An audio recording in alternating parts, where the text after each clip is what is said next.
I need to learn how to manage my psychology around them, because it makes, for me at least, training like less enjoyable.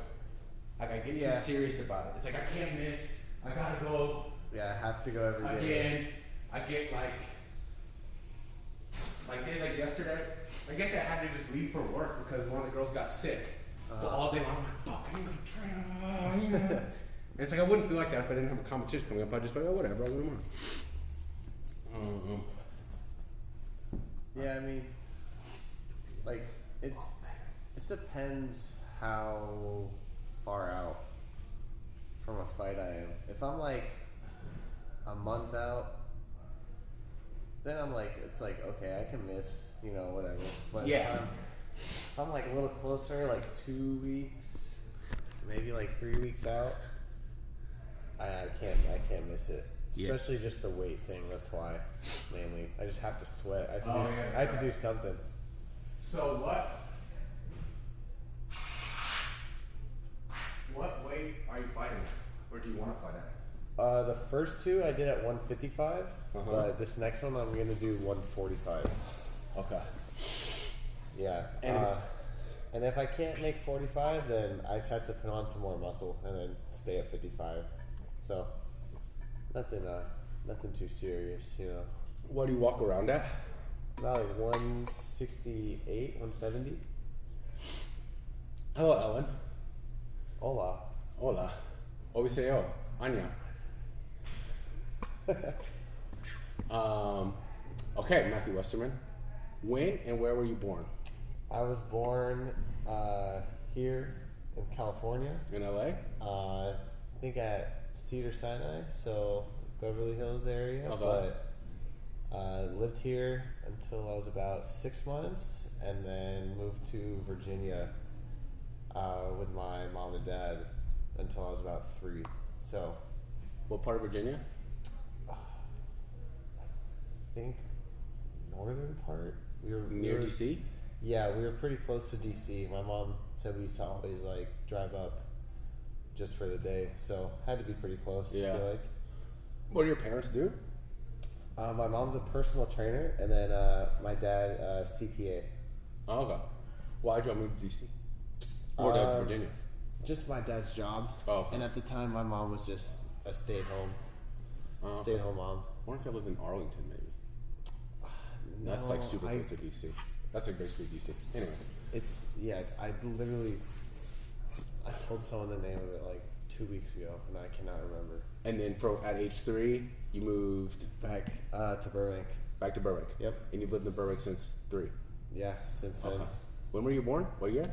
2002. Wow, that's crazy. So you're 21? Yep, 21. I'll be 22 in July. July what? 25th. July 25th. Okay. My sister's 31st. Okay, so you moved back to Burbank, age 3. Your parents were together? Yeah, they were together until we moved back, or in the middle, maybe. I was about like 4 when they divorced. So then you moved back to Burbank? Yeah, I moved back. We lived like 2 blocks away from where I live now. Where I live now, actually, my mom grew up in that house, so she's been there her whole life. Maybe like 10 years away, but Oh, really? Yeah. So, we moved back to Burbank and moved from the house with my dad. Just moved into my grandma's house. Okay. And we've been there since. Okay. You have any brothers or sisters? I have one half brother. Same dad, different moms. Same dad, different moms. Okay. Older or younger? He's older than me. I feel like he's almost 30 by now. Okay. I know he went to the Marines. Okay. I think. But you don't really know him that well? No, only up until he was maybe 7 or 8, and I must have been like probably 4. Okay. 3 or 4. So like right when we moved back, I only lived with him for like a year, probably. Okay, so you were born Burbank, you moved to DC or Virginia. He didn't move with y'all. He stayed with his mom. No, he would come. My mom said he would come visit. But it was very like a week at a time, Okay. And now you don't talk to him? No, I haven't talked to him. I don't even remember like being like with them. I just see pictures of us, which is like kind of. So you don't have any memories with them? It's not No. like you saw when you were 15 or some shit? Yeah, no, nothing. I've seen like one picture of him like from 5 years ago, maybe.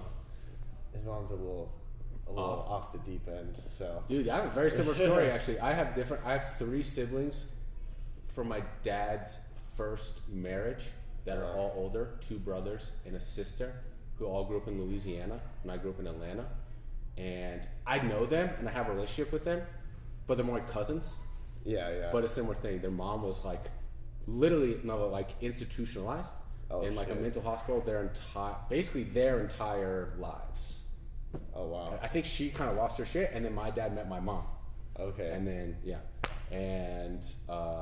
similar thing though. Yeah, like, my half brother's mom, she just did not like my mom at all. I bet, so I don't know if there was an overlapping of like my dad and her and my dad and my mom, but she hated her, so she did not want her kid near her. So yeah, that's tough, dude. I think about that shit all the time, like with drama and fucking relationships I have already, and then I think like I'm getting to the age where I definitely want to have kids. I'm getting to the age where it's like the girl I date now want to have kids. Like that's the thing. Girls in their mid-30s, like it's time. Well, they feel like, oh shit, it's getting 100% close. 100%. Like, my mom had me at 40.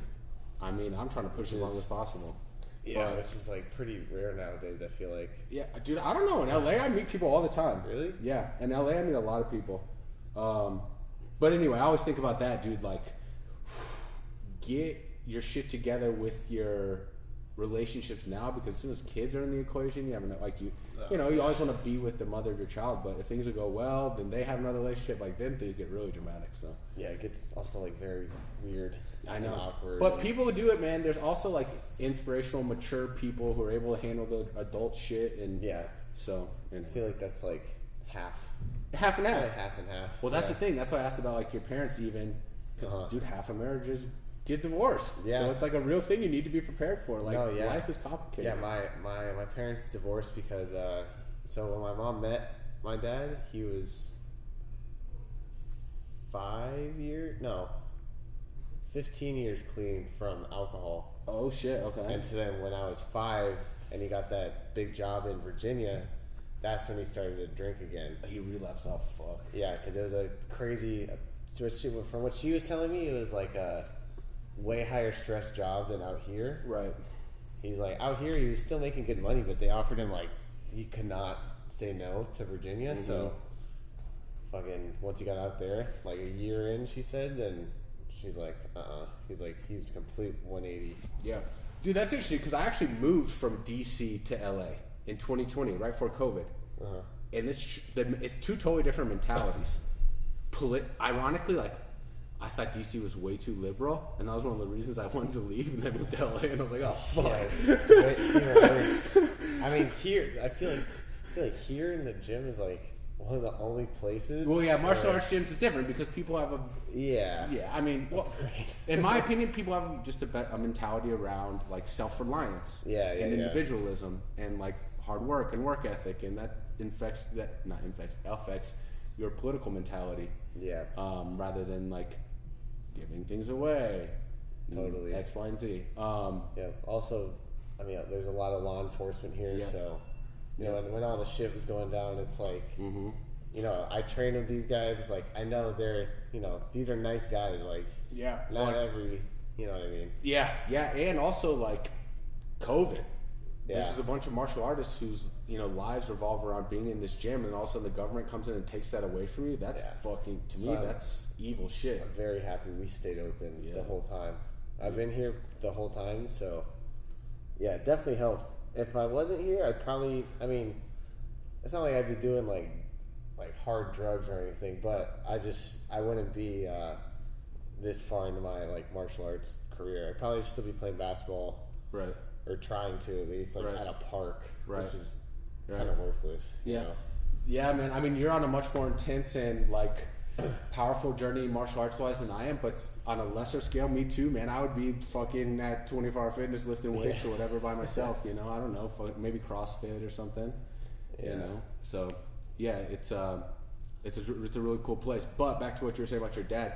DC, man, the mentality in DC is fucking work. That's Yeah. all it is. It's head down, blinders on, get the fucking work. Yep. And that's I moved there for a girl more or less, and I was like, what the fuck is going on? Because I like to work hard, but like at this kind of shit, not at like sitting in front of a computer 9 hours a day or whatever. Yeah, I could always tell like I wasn't gonna like have like a regular job, so to say. Yeah. Like accountant, you know, doctor, whatever. Well, that's not a regular job, but you know what I mean. Yeah. Like, I always kind of knew that. So this is like, it's kind of perfect. I found this place to like, you know, like be here, work here, train, all that. Mm-hmm. So let's get back to how you ended up here. So moved back to Burbank. Parents divorced around 4 or 5 because your dad is drinking. Yeah, that's what it was. Dad drinking. Mm-hmm. And your mom's like, I'm done with this shit? Yeah, she's like, Okay. Well, I think it was more or less like she met him when he was clean, so she saw like the best, and then like saw polar opposites, and then she's like, you should have kid now. You can't like fuck around with that. Like, we'll work this out. No, you gotta get the kid out of there. Yeah, exactly. So that's why it's not like we moved far either. We moved like 4 streets down to my grandma's house from where me, my mom, and dad were living. And then, my grandparents lived out here too. So, on my dad's side, grandparents. So, your mom's parents, though?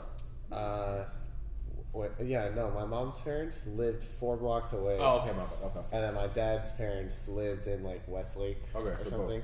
Okay.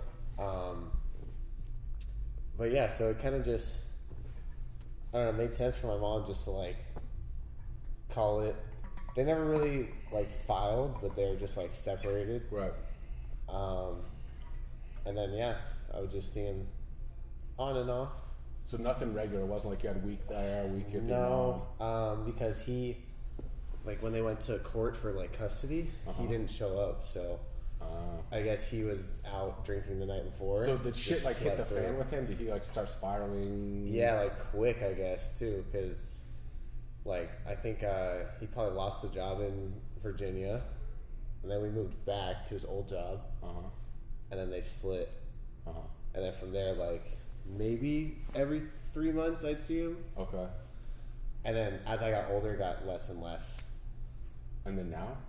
Now he actually died like 3 years ago. Oh shit! Sorry, man. No, it's alright. I mean, I never really had like a real like relationship with him because I also didn't remember anything, you know. Oh, hi, Kevin. Hi. Okay, Kevin. I didn't really like remember anything, so it's kind of just like it's a guy. It's like, hey, that's your dad. It's like, okay. That's how I feel about my dad, dude. And my dad just won't fucking die. The guy's like fucking 108 or something. But I think about that all the time. I always expect, for 20 years, I've been expecting him to die, and I don't have much relationship with me. And I'm always wondering, like, what? Am I gonna be sad? Like, what's? Yeah, it's weird. So weird. Like my mom was like, obviously, like they were married, everything. She was super upset. Yeah. But she was like, she wasn't upset at me for not being upset. But she's like, I understand, like. You know, you didn't really know him like I did. But yeah, it was because of drinking again too. Yeah, something. I guess he was drinking. He hit his head somewhere, and then kind of like what's his name? Oh, fuck, from Full House. The dad from Full House. Bob Saget. Yeah, he had a similar thing. Like he's dead. Yeah, right. Is he? I'm pretty sure. I wish I had fucking Jamie from Joe Rogan's podcast. Pull that shit up. Really? Bob Saget, the guy? Yeah? Google it real quick. Is Bob Saget dead? Yeah, 2022, January 9th. Oh, fuck. So I think he had a similar thing where he like hit his head, then went to sleep, and then just never woke up. So I think something similar happened with my dad. Okay. But yeah, they just found him in a motel room, like by Val Surf. Whoa. That like the Asian looking building with the, I wish I remember what it was called. So right around here? It's right by Val Surf, yeah. Okay, I don't know what Val Surf is. What is it? It's a skate shop. Oh, okay. In like Studio City, Sherman Oaks area. Okay. Damn, dude. Yeah. Damn, what, you were in high school? No, I was just out, so it must have been around 2021, maybe the end Okay. of it. Okay. Oh, during 22, so COVID. I was like 19, Okay. I think. Yeah, Okay. maybe I was 20. I don't know. Okay. Actually, no, I was not 20. I wasn't 20. So it was either end of 2021 or beginning of 22. Okay. And at that point, you weren't like seeing him regular or anything? I haven't seen him at that point since I was like 14, I think. Whoa. Okay. Yeah, maybe like on a birthday, like I would have said like, "Hey," like on the phone, but that's about it. Yeah. I saw my grandparents way more often. They actually moved out to Vegas after he died, so so did my aunt and her husband too. Okay. So that whole side like relocated to like. As a result of that, as a result of your dad's death, I think they were only kind of staying here just to like kind of help him out. Oh. And they're older too, and they were taking care of him like this whole time too. So. Whoa. Yeah, they wanted to also move somewhere. It's definitely cheaper than you see a house, you know. Whoa, so he had like support system and shit too. Yeah, no, totally. He just couldn't get it together. Sister, what does she do? She works with like she's a therapist, but for kids that like are either in juvie or getting out. Ah, his sister. She's kind of like a guidance counselor, yeah, sort of. That's cool. And then my grandparents, I'm not sure what my grandma did. She might have just been like a stay-at-home mom. 'Cause they're in their like early 80s now, so it's kind of like I feel like that's just how it was. Yeah. Then my grandpa was a like high up for B of A. Okay. Damn. He actually played hockey till he was 75. What? Like just pick up. You go to the ring when they had like open skate. And he was like He's banking? good. Huh? He was in like finance, like yeah. But he grew up, I guess, playing hockey his whole life. Where's he from? I think like Wisconsin. Okay. Something like that. Damn, that's wild. Yeah, that's in the genes. That's super. It's pretty crazy, but yeah, I'm actually going to see them in April after my fight. Okay. Me and my mom, and my girlfriend, are gonna drive out there to Vegas. Have you been out there before? I've been to Vegas, but not their house. Okay. Neither has my mom. It's funny. My aunt went. My mom's sister, because she travels for work, so she stayed with them, and we haven't been there yet. Okay. I'm gonna put a mark on my brain on Vegas. I want to get back to that. I asked about Vegas. I want to get back on the timeline. Okay, so did you grow up in your grandparents' house for the most part? Yeah. So from the time I was like 4 or 5, lived at my grandma and grandma's house, mom's side, and then when my grandma died, she left it to my aunt. We have a duplex. Okay. So my aunt lives in the back, and we live in the front. Okay. So my aunt owns it, and we can just, in the will, is like let them live here. And then we just split like utilities, pretty much. Okay. That's about it. And then my dad's side, they lived in Westlake. Okay. Sold their house. It was like on the lake. Moved a little closer to like, you know where Pro Boxing Supply is? Yeah, I do. Yeah. Right across the street. Okay. Behind that gas station. Okay. It was like condos. Yeah. They moved into there. Okay. For what? Up until like 2 years ago. Okay. 2 years ago. And now they're in Vegas. Okay. So yeah. So you grew up in this area for? Oh yeah, Burbank. Pretty much, but yeah, my whole life in Burbank. Okay. Where'd you go to high school? I went to high school, so I actually moved around a lot for high schools. I went to Burroughs for the first half of 9th grade. I went to a college prep in like North Hollywood, sort of, where we only went like 3 days a week for 2 hours. And then I went back to Burroughs. What'd you do for the other 2 days a week? Or here, I was like training and stuff. Yeah, a bunch of shit online or something. They would just, it was like a college prep, but it wasn't accredited, so the credits wouldn't count for universities. It was like if you're planning on going to community college, you do the minimum amount of work to get there. Okay. And then it was super weird, Okay. but pretty much I left there after 9th grade, went back to Burroughs for 10th grade, the first half of 10th grade, and the second half I started homeschool, and that's when I started like training here full time. Okay. Like 6 hours a day. Okay. Here. Okay. Now I'm getting the picture. Yeah, this is my school. Right. I think it's, dude, that's how I, honestly, that's how I look at my life right now is I'm looking at it like for the next 4 years, which I plan on being in LA, I'm not going to have, certainly not have a normal job or a full-time job. I'm looking at this as like getting my PhD or my master's or something. I've got my undergrad and my master's. And it's like I'm trying to justify spending this much time here as a 36-year-old man. So I'm like, fuck it. I'm like going back to school. People go back to school. I'm just going back to school for this. Yeah. So that's how I'm I thinking mean, about you're it. learning something here. No, 100%. Dude. And like I think, honestly, I think about it. This is how I really think about it. When like I meditate, I be conscious about my decision making. Like if I like won the lottery or was independently wealthy, whatever, what would I do during the day? I'd want to travel more. I definitely would. But as far as like what would I do as my everyone would travel more. Yeah. But what would I do as my routine on a daily basis? I'd do this. I'd be fucking here. Yeah. If I was a fucking millionaire, I didn't have a job at all, I would wake up. I just wouldn't have the girls to take care of them. I'd probably just end up having my own kids, you know? So it's like, I guess I'm doing the right thing.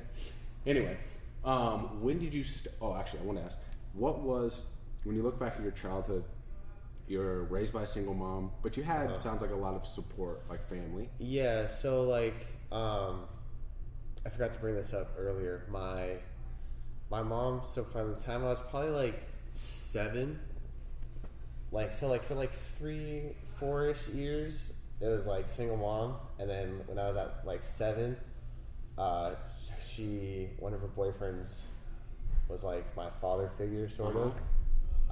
He actually worked with the NFL also. Like, he was one of the guys at the tables that would stretch out the guys if they for real? Like an athletic trainer? Yeah.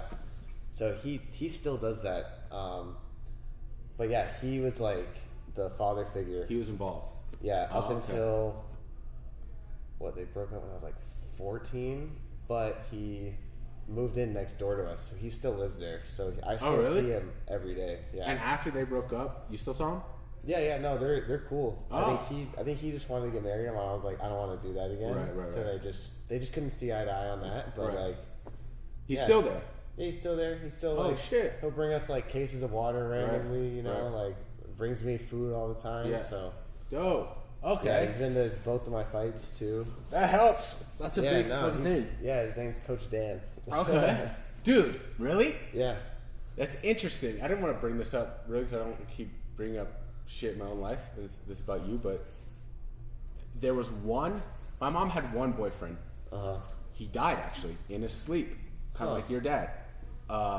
He wasn't drinking it. He was a smoker, but he's very like fit smoker. You know, like one of those fucking hippie guys. That's like my MMA coach. He said when he was training professionally, he would smoke cigarettes in between sparring rounds. Dude, what the fuck? You know Joe Schilling? Yeah. The kickboxer does the same shit. Yep. Insane.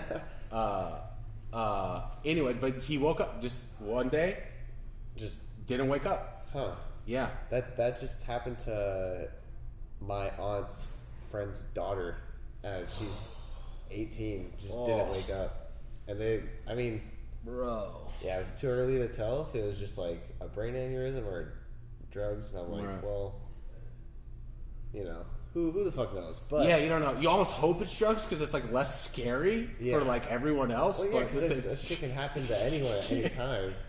I mean, but that shit does happen. I had a girl I went to high school with that having brain aneurysm, just like totally healthy, just crazy. But yeah, that happened. He was one father figure in my life. That happened in high school.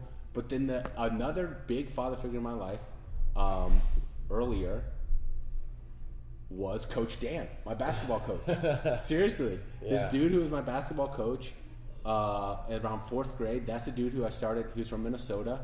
He started taking me on Sundays to go watch the Minnesota Vikings at sports bars. That's how I really became interested in sports in 4th grade. And same thing, the dude who I referenced earlier, who's the coach of the Seahawks, that's how I met him. Oh, wow. Because I think maybe he worked at the rec center, and this other kid worked at was on teams at the rec center, and also Coach Dan was trying to get with me and this guy Mike, who's now the coach of the Seahawks. Both had older sisters. He was trying to get with our older sisters too. And when that didn't work, he just like took us under his wing. Yeah. And that's how I met that dude. That's how me and the dude I referenced earlier became buddies. And now that dude coaches in the NFL. And that was like one of the him and Ashley, the guy who died, were like the two kind of father figures in my life growing up. So it's funny. My coach Dan, he's known Alberto for years. Too. Oh, really? He's like worked on him and stuff. Okay. So yeah, when Alberto found out that was like my father, he's like saying, "Wow, that makes a lot of sense." Yeah, it makes a lot of sense. Yeah, dude. Yeah, he's the one who like he really like. My mom would try to discipline me, but like I feel like everyone as little kids, and like if you're a boy, you're like, I'm not gonna listen to you. So you're not scary, you know. But then he was fucking. No, he would have me do like military shit if I acted up, like 5-minute wall sits, 100 push-ups if I like talk back, maybe clean the kitchen floor with a toothbrush in between the tiles. Fuck, dude. Yeah, dude, I probably knew that shit. He grew up like a terrible neighborhood in Oakland. So really? I think I'd say like 97% of his friends are dead from like gang violence over there. Oh shit. Yeah. Damn, or they're in jail. Right. Either one. Right. And he was just like that one kid who just like stayed in school, just like straight A's. Yeah. So fucking smart. It's like it's pretty. People it's like wild. that, man. Like by just looking at someone, he could tell you like what's wrong. He's like, your hips are not aligned, your right knee is to the left or some shit. Oh, for real? Did he go to school? What is he? He went to school for to be a PT. And then what's it called? Well, like he had to go to school for the NFL thing too. But yeah, he did PT. I think kind of like what they do here, like assisted stretching also, but like not the same, what do you call it, program? Yeah, modality. Because this is newer. Yeah. It's a little more dated, but yeah, he knows what he's doing. He knows his shit. Yeah. He probably could have went to the NFL for football. He just decided to stay in school. Okay. Yeah. And your mom was a personal trainer? Yeah, and a bodybuilder before. Oh, really? Oh, shit. Okay. She wasn't super popular because she wouldn't use steroids. And like, if you don't, then you're not really gonna win any big tournaments. Fuck you doing bodybuilding? Yeah, what are you doing? The juice, baby. Yeah, but she just liked like that like lifestyle. Yeah. So you grew up you had like this fitness influence in your childhood. And my dad played linebacker at Wisconsin. For real? Oh shit. Okay. So he was my whole kind of like family and like even like non-family, like Dan, like all athletics. Right. Okay. So I knew I was doing something in sports. I thought it was basketball at first, and then I didn't get the height until afterwards. Right. After I was done playing. Was that your big sport growing up? Oh yeah, that and karate was my main too. Okay. I've tried everything else, and I hated soccer. My mom wouldn't let me play tackle football because she thinks that. Like exactly. Like all the brain injuries and stuff. She thinks that like fucked my dad up a little, so she didn't want that to happen. Yeah. So she let me play flag, but I was like, I don't want to play flag football. Yeah. You know. So you wanted the content. You wanted the. Well, I was really good at football too. I played like wide receiver, quarterback, safety. I played on both sides. Yeah. And just would not let me play tackle. Yeah. My mom was kind of the same way, but she broke in 8th grade. And she's like, fine. Yeah. But I ended up playing more soccer, honestly. Looking back on your childhood, was it like a happy time? Was it a tumultuous time? Okay. Yeah, no, it was good. Like, especially, I started karate as soon as I moved back here, so like 3 or 4. Okay. At my preschool, they offered it. Okay. Like for an hour a day. And I started with that. And then basketball at like 5 or 6. Okay. So you've been doing martial arts since 3 or 4? Yeah. Fuck. Okay. Yeah, I did karate. I did that style of karate until I was 16, and then I stopped when the instructor, like, he basically told me, he's like, well, pick MMA or karate. I'm like, well, I'm not making money from karate. So It was like karate like church, like it was traditional, like, Japanese karate, but it was the style that I did was more focused on, like, actual fighting. Okay. Rather than, like, forms. Right. So I competed in that for a while. It was like bare knuckle, no shin pads. Oh, really? Yeah, just no face punches, but you can knee and kick to the face. It's kind of like, sort of like Muay Thai, but you just can't punch in the face. What much. age was this that you competed? I competed from 7 until I was 16 in that. 7-year-old kicking to the face? Yeah. And your mom wouldn't let you play tackle football? Yeah. What the fuck? I think because I was already in that, so she's like, well, you're only going to do one. Right, okay. So... And she's like taking you to these competitions and shit and Yeah. like cheering you on from the fucking sidelines? Yep. Not like shitting her pants? No, I think the first couple we wore like little MMA gloves, no shin pads. And then after like 3 tournaments, it was just like all you needed was a cup and a mouthpiece. Holy fuck.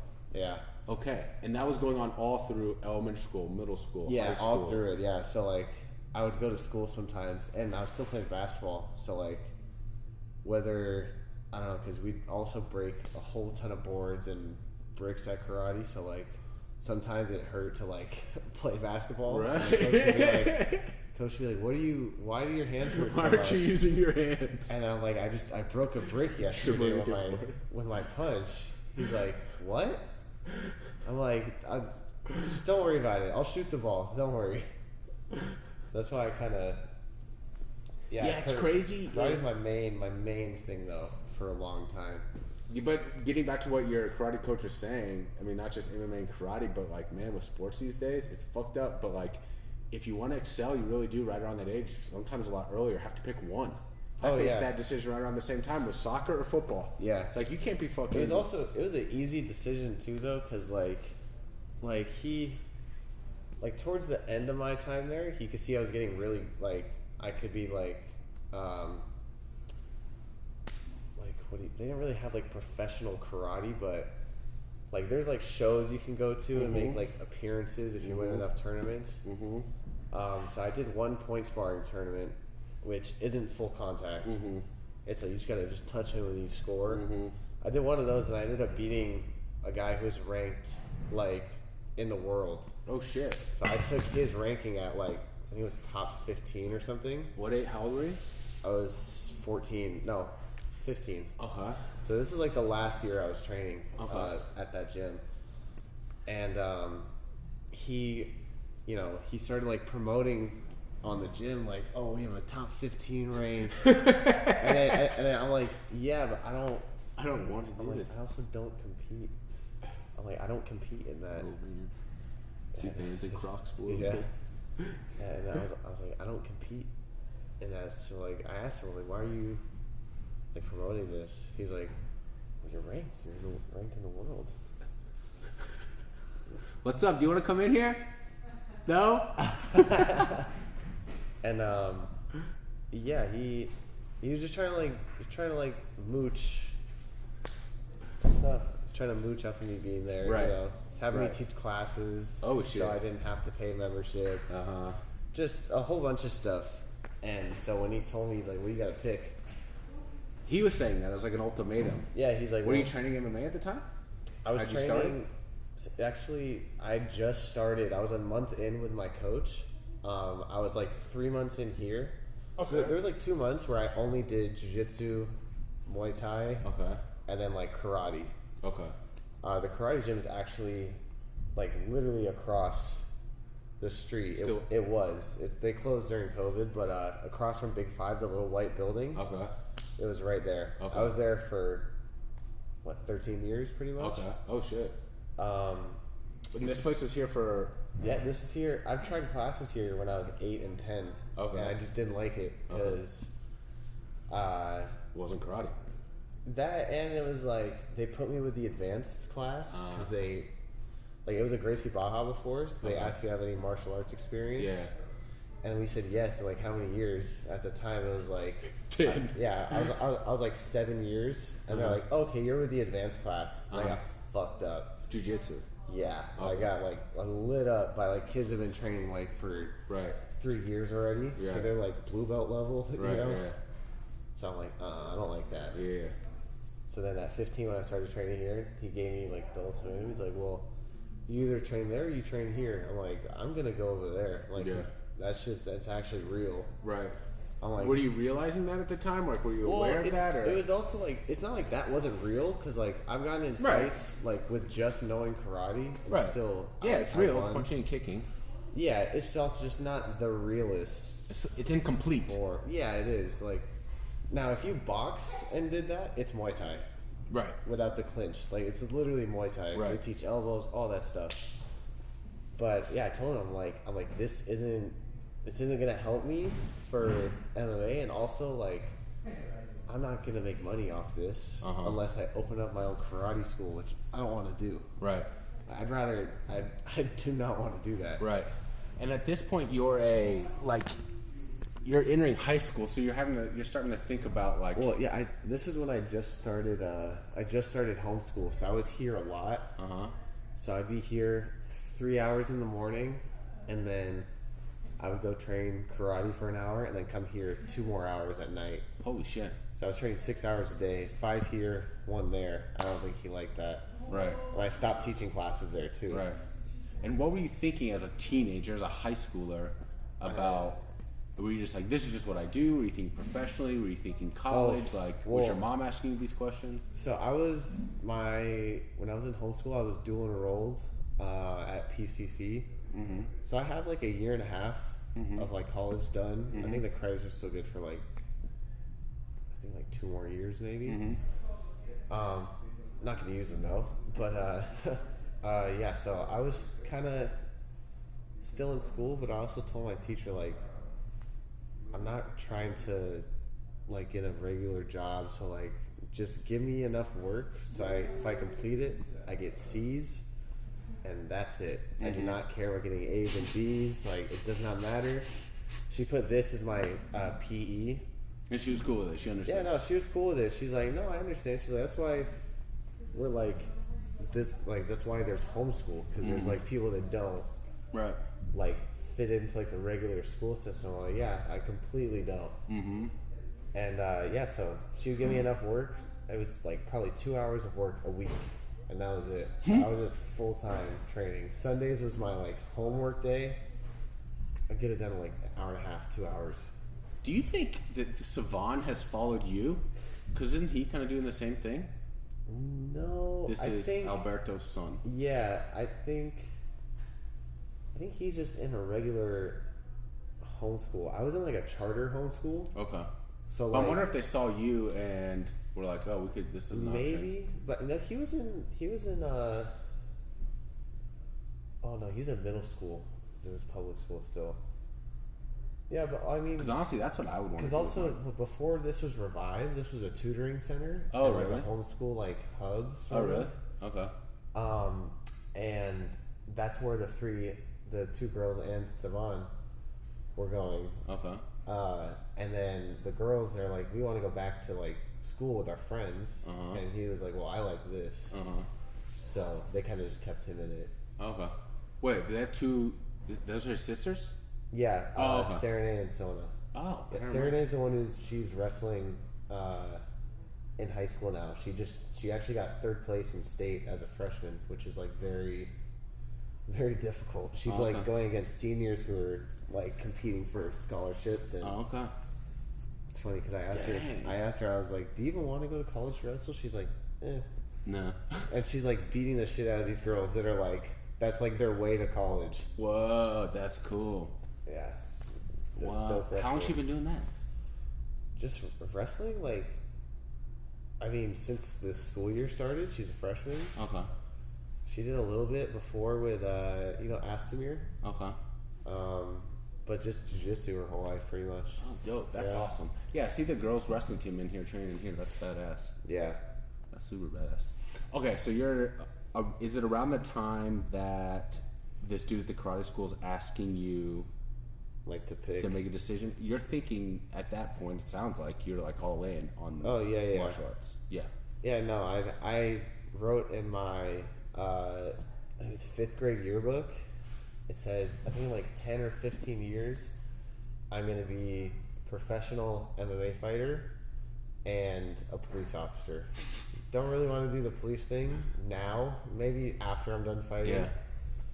Yeah. But yeah, so I was like At 10, what age? like 10, like 5th grade. Okay. And so were you recognizing at 10, you're mainly all in on karate. At what point did you know, you knew at some point that you had to start training jiu-jitsu? Yeah, so I kept bugging my mom. Like, I was like, I want to train MMA. Like, she's like, okay, but I don't know where, like, they do that. Right. She's like, so we're just going to stick with karate till we find somewhere. Right. And then, I think, like, when I was 15, we found here. But, like, in between that, we're, like, going to some other places, too. And it was still just, like, all striking. And right. I did some boxing for a little bit. But, yeah, it's just, like, she just didn't know where to sign me up. Where to begin, yeah. And then also, like, Dan, he did Kung Fu for a really long time, so he told us to do that. I tried that out. What is that? Kung Fu? Yeah. It's a Chinese martial art. Yeah, it's, but it's like their what version of karate. Is it real? Was it like contact? There's some that's real. Okay. A lot of it's not. Okay. Just like forms and shit? A lot of it's forms.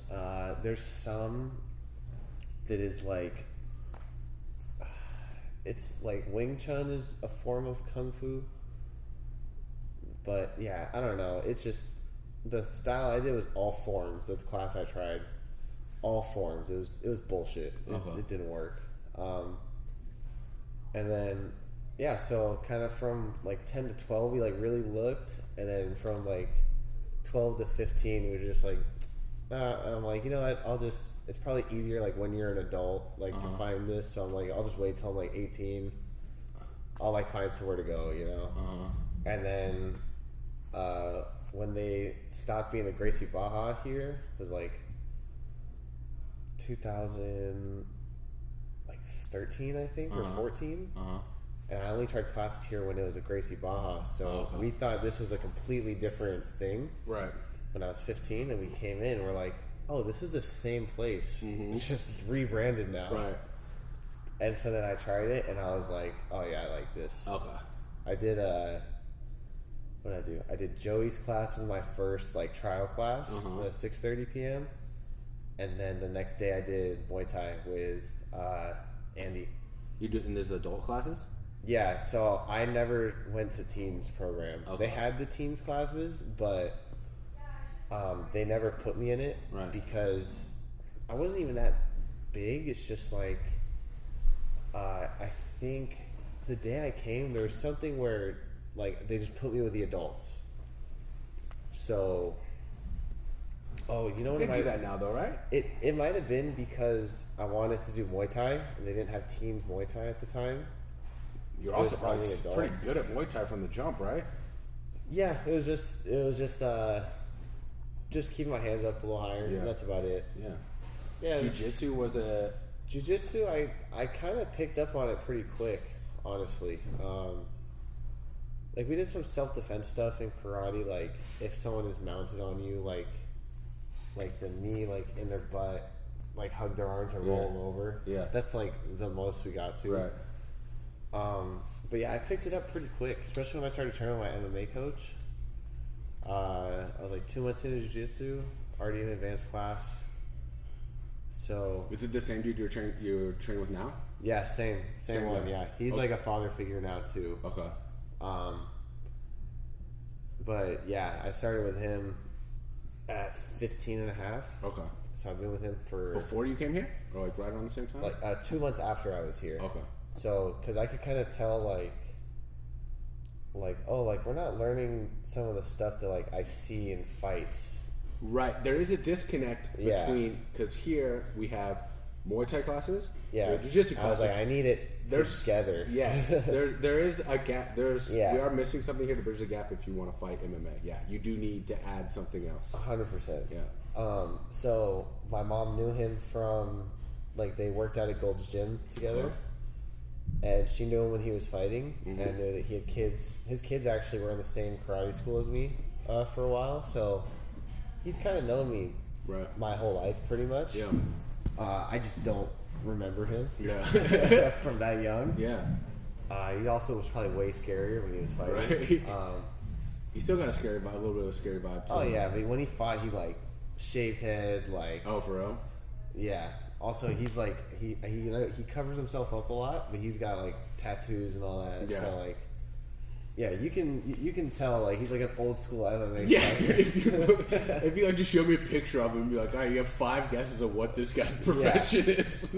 It's funny because like he's an bank actor. robber, MMA coach. He's an actor too, and when I've seen him like when he actually tries to dress. Oh, really? He looks like a normal dude. Oh, really? Yeah. But then when he comes here, he's in fucking like really baggy, like. He looks like an actor dressed up as an MMA coach. Yeah, that's what I told him. Oh, Jesus Christ!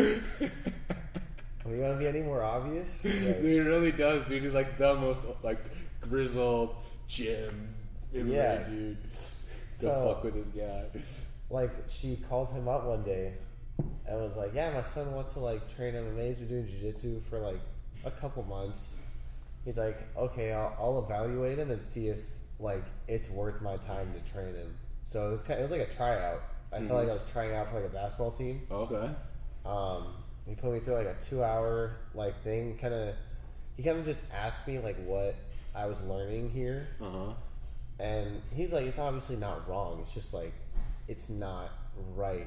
For MMA. Right, it's a complete. Like, needs yeah, to be he's like it's different, molded kind of. Yeah, he's like for now it's fine because like at the time I still had like 3 years, so I was even like it was even legal for me to fight.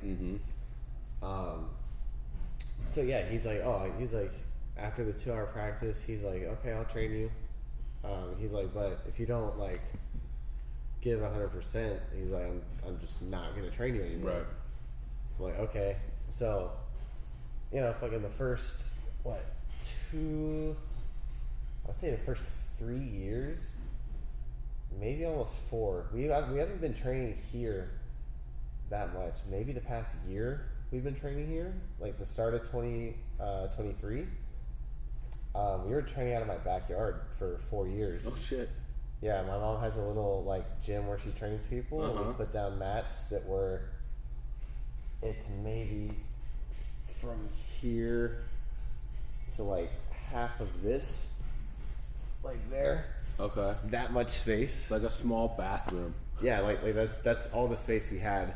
So we did that for 4 years, and then we started coming here when I was like actually getting ready for fights and stuff. Okay.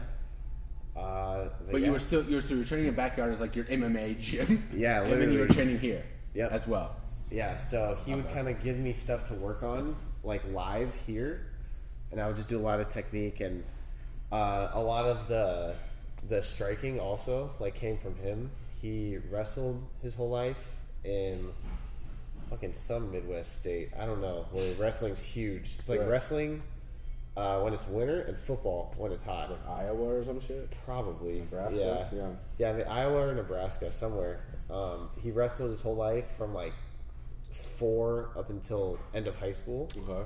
And then he was also like a Golden Glove amateur boxer. Oh, yeah. So super, like basically a pro level boxer. Right. They just don't get paid for it. Right. And then he started like doing some Muay Thai training and then MMA. Okay. Mainly overseas though, but MMA. Okay. And he's got a good base. What was your introduction to MMA? UFC, like seeing it on TV? Yeah, I think it was either, I don't remember if it was a rerun or if it was live, but it was Anderson Silva. Oh, fuck, who was it?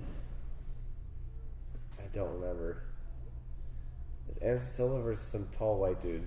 I don't Stephen remember. Bonner? No, I don't think so. That would have had to have been a rerun, though, for sure. I saw it when I was like 9, maybe 8 or 9. And he fucked him up. He did like Anderson Silva Silva stuff. He won. I liked it because he was like doing this. I was like, oh, I do that same kick in karate. Like, right. Oh, okay, this is cool. This like, is real. This dude's doing it for real. Yeah, and then like also like Lyoto Machida. Yeah. So once I saw that, I'm like, oh, I want to do that. Like that's cool. Yeah. And you know, like every like MMA fan before they know anything, as soon as they go to the ground, I'm like, Yeah, stand up. Yeah, I'm like, no, you gotta fight. You don't hug each other. But you'd seen boxing, right? Yeah, I loved boxing too. Okay. It's just, it was a little boring to me. It sometimes still is boring. Like, me too, dude. I try to get into it. I like watching highlights rather than a whole fight. But MMA, I'll watch a whole fight. Me too, 100%. It's very, I don't know. Maybe if I grew up boxing, I would appreciate it more. But whatever. Every boxing fight, like, I try to get fired up for it, like the big fights, and every single time. The only one I'm like, man, this is fucking the only one I watched all the way through was Francis Ngannou. And that was awesome. That was awesome. That was cool. I'm not like you, though. Like, I didn't grow up martial arts. I just got into this shit, honestly, right before COVID. Probably. Did you start in DC or as soon as you moved here? I started in DC before I moved here in 2019 is when I really started getting into it. I remember I was actually working as a personal trainer too. I was working at an Equinox in DC, and that's all I would do. I didn't like the job really. I would train my clients, and then at night I would come home and I just started watching. I got UFC Fight Pass and I started watching from UFC 1. Oh, nice. In like fall 2019. And during COVID, I watched every single one, including all the fight nights. I've seen every single one of those motherfuckers. It's crazy. In 4 years, I watched all of them. Just got obsessed. That's crazy. And same thing with I watched the boxing, and I'm like, I want to get into it because it's part of it, and it's like the culture and the X. Also, I like. For me, it goes like MMA, like watching wise, like, and also doing like MMA. Kickboxing, watching, but if it was like doing, then boxing would be second. Because I like boxing, sparring a lot. So it'd be like MMA for watching, kickboxing for watching, and then boxing.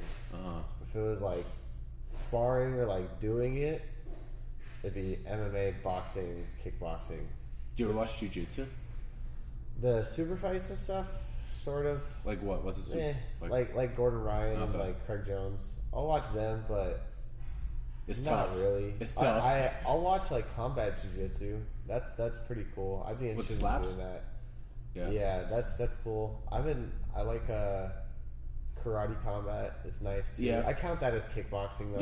Yeah. Dude, Muay Thai's badass. Yeah. Well, I that's what I like.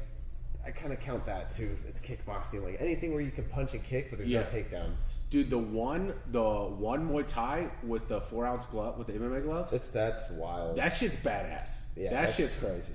It does suck though, because like those guys hit so hard that like the fights usually aren't long. No, it's a fucking. It's like I like watching their kickboxing fights though, because a lot of the same guys do the kickboxing ones. Yeah, and they're wearing big gloves, and you can see them fight longer. Yeah.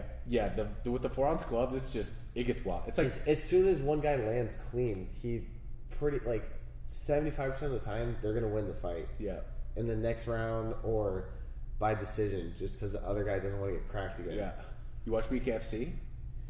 Yeah, that's a fun one to watch. That shit's fucking nuts. I would rather. I've been watching this. I'd rather that than regular boxing. Yeah, I've been watching this Russian one where they're in like a hay circle on like Instagram. I found their profile. It's like a circle of hay, and there's dudes in like jeans, no shirt, hands are taped, just bare knuckle boxing. What? Yeah, there's another version too where they're like. It's a street fight with a ref. So like they allow fucking eye gouging. They allow strikes to the groin. You could pull hair. Like it's fucking wild. Is it like a promotion? Like is it? It looks very underground. Like very illegal. Like the cage is like you know the fences they put up for like not permanent construction sites? Yeah. It's like a little box of those for the MMA one, and then just hay bales for the other one. I mean, I guess that's interesting, but it's also in Russia, so like, it's I don't know. There's not many rules and regulations for fighting out there, you know? Right. Yeah, it loses its interest to me when you kind of take some of the sport of it. I'd be down if MMA evolved with. Also, I've only seen one of those fights though, like where the guy was like trying to eye gouge. Right. Only one, but they didn't say anything like it was illegal. Right. So I'm guessing it's legal. I've seen guys like purposely like hit each other in the nuts and that. Yeah. Like they're wearing cuffs, but it still fucking hurts. Right. You know what I mean? Like, I don't know. It's wild. They're fighting like ski masks too. Like, it's very, very weird, but it's entertaining, especially like in a reel platform. Yeah. Like the Instagram reels. Yeah. It's super quick. It's like a minute highlight. I can't do that like, shit. Holy shit. And then you swipe. Yeah, I can't do that. That's too much. No, I have to actually appreciate the actual, sport or art of it. Yeah. I try to stay away from that shit. Might as well be watching fucking ISIS beheading videos or some shit on fucking Instagram. Yeah. I mean, even like as a kid, I would watch like street fights all the time, like on YouTube and stuff before they took As them a all kid? off. Yeah, when I was in karate. How did you feel when you watched that? Like, what was your... I was like, one, I could tell like, okay, this guy's trained before, this guy hasn't, Right. or like, I'm like, both of them don't know Right. anything. And I was like little too. I was like probably like 9 or 10, Mm-hmm. and I would just watch like compilations of those like for an hour. Whoa. I just well, also because like I kind of did it too, like competing, Yeah. like, bare knuckle and stuff. So I get it. Did you ever get in fights as a kid? Street fights or fights at school? At school, in elementary and middle school, a lot. But it was mainly like kids would like just start shit with me. Uh-huh. They would hit me first, and then I would just fucking kick their ass. And then You don't seem like the type to instigate a fight, but maybe No. you changed? No? no, I wouldn't instigate anything. It would just be like we'd be playing basketball or something, or I don't know, any game at like recess. Did people know that you trained karate? Yeah, some kids will like try to like poke me for it. Right. Like, okay, so what? Yeah. I'm like you go to art class. Like, Was you your know mom- what I mean? Like, you Go to art class. yeah. Yeah. Dude, you go to you're in Boy Scouts. Yeah, no, literally, I said that. So, like, I don't count that as instigating because, like, they're starting with me, Right. and I'm just stating facts, and they get all Right. upset. But it was always in elementary school. It was always the same two kids. Okay. They would just never learn ever. But you were athletic and like probably big, right? So what's In elementary school, I was one of the smaller Okay. kids, like on my basketball team until I was like 16. Hello, Ricky. Until I was like 16, I was like one of the smallest kids, like, or the smallest person on the team. Okay. I didn't hit my growth spurt till I was like when I started homeschool, pretty much. Okay. Like Okay. 15, 16. Okay. Yeah, as a freshman in high school, I was like 5'6". Honestly, dude, you still look like you're. I'm probably, I still feel like I'm growing. You I don't look know. like it. You look Yeah, like you're well, definitely gonna grow into your frame. Yeah, that's why I want to get as many fights at the lower weight class as I can before I like can't make that weight anymore. Yeah, you're gonna end up at like 170, right? Well, I walk around at 170, but I don't want to fight at 170. I'd rather fight at 55, like as the lightest. Okay. Just because like 170. How tall are you? Like 6'2", 6'3". That's tall for 155, right? Well, 145. That's even taller. Yeah. Fuck, dude. Yeah. So I mean, I want to fight as many times as I can there, make a name, and then like I can move up. You know. Right. I feel like a lot of fighters do that. They start at a weight class below of what they like finish their career at. Mm-hmm. You know, some guys are like McGregor. He goes up too. Like he's fought 45, 55, 70. Yeah. So I mean, if I get up to like 195, like walk around like in shape, then I'm gonna have to go to 170. Right now, you're know? walking around at 170. Yeah, like 170 is like out of shape. In shape, I'm like 166, 168. Yeah, you're always gonna be under 200. Yeah, no, I don't see that unless I just fucking my metabolism slows down. Yeah. You know, I just don't train, but Yeah. I doubt that's gonna happen. I think the heaviest I'll get is like 185. Yeah. If I get to there, then I fight 155. Okay. That's it. Okay. Like that's the lowest I could go, Okay. and maybe 70. But you know, we'll see. That won't be for a while. I feel like too, because I don't do any really strength and conditioning like with traditional weights. I just do a lot of kettlebell and a lot of plyometric stuff. You do that outside of. Yeah, well, I do it with my coach. He learned it from. I've seen you do plyometrics and shit, but you do some kettlebells as well. Yeah, so whenever I'm like not, like if I'm not injured, so since July I haven't done kettlebells too much because of my knee. It's healed now, but we don't want to like do anything before. Oh, your knee from the last fight in July. Yeah. So that's why we've been taking it easy on that kind of stuff and just a lot more sparring. Mm-hmm. So just getting the skills there, because like there's not really an amateur that's gonna be a crazy fucking like gorilla of a dude. You know what I mean? You'll see that more at pro, especially because those guys are usually older and they're just more experienced. Mm-hmm.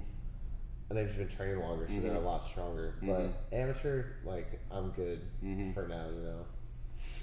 When you started training, so you started training at Legacy, you started working out with, what's your coach's name? Mike? Mike, yeah. Mike.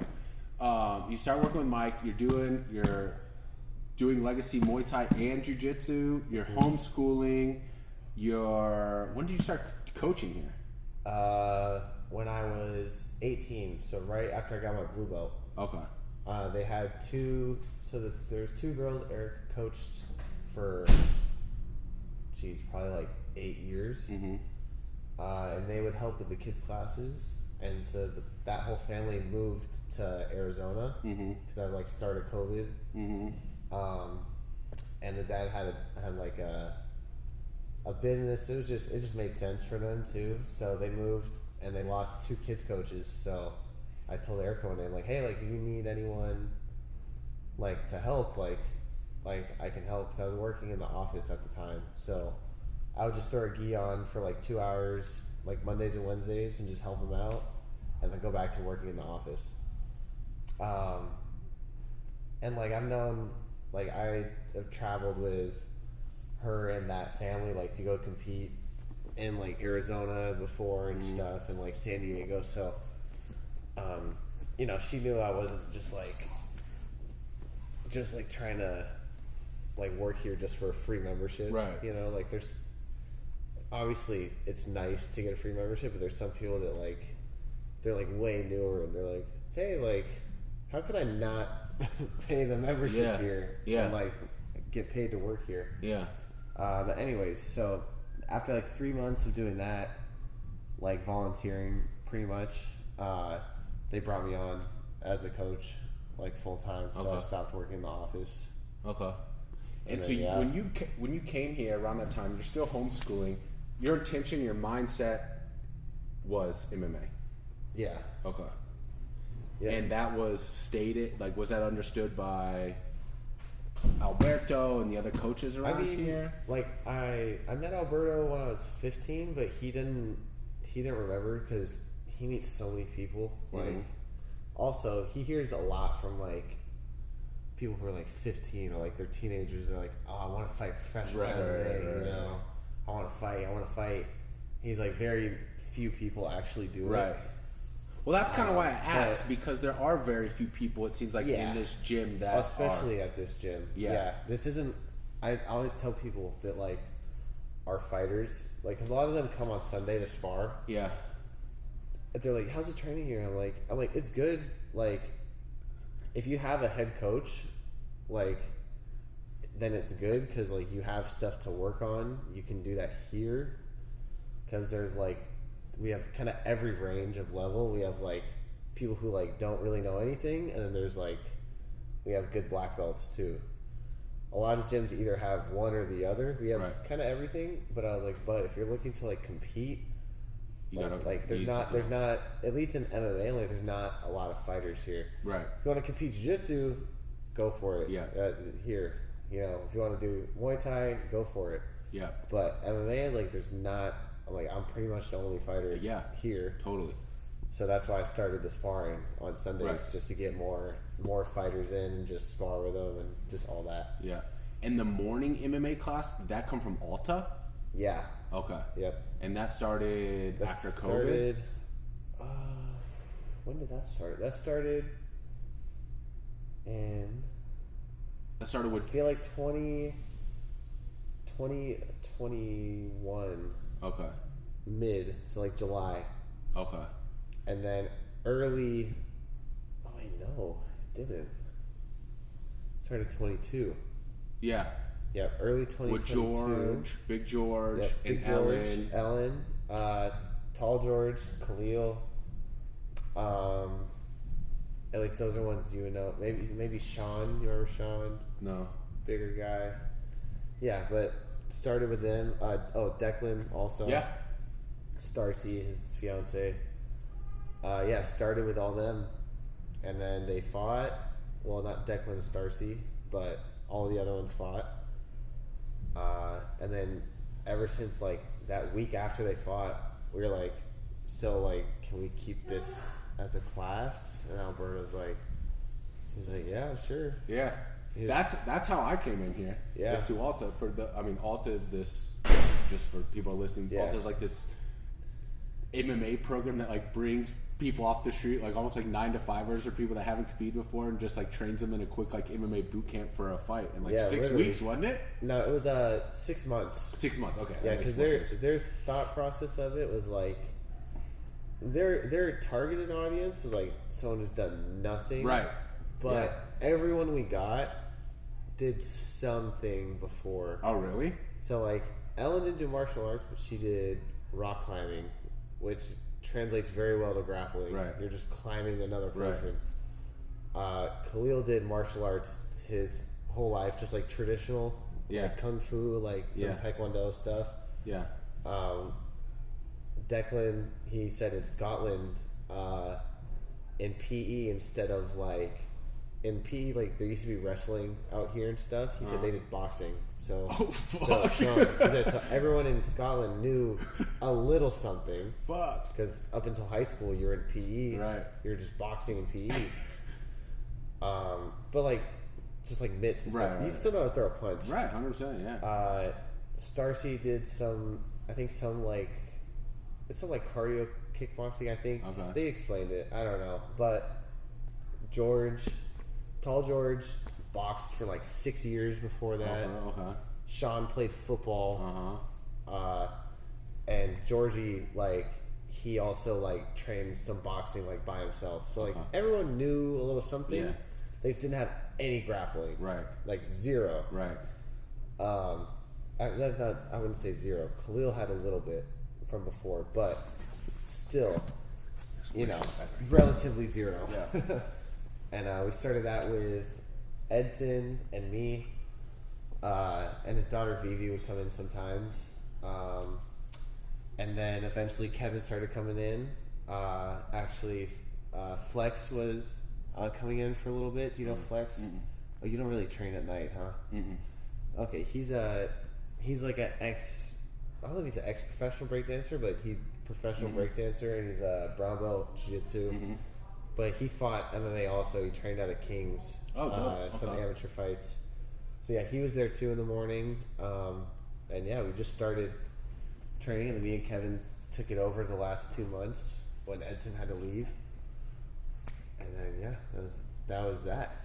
That was 20. So that's 2022. So you were what, like 20 at the time? Yeah, I was 20. Had you had a fight?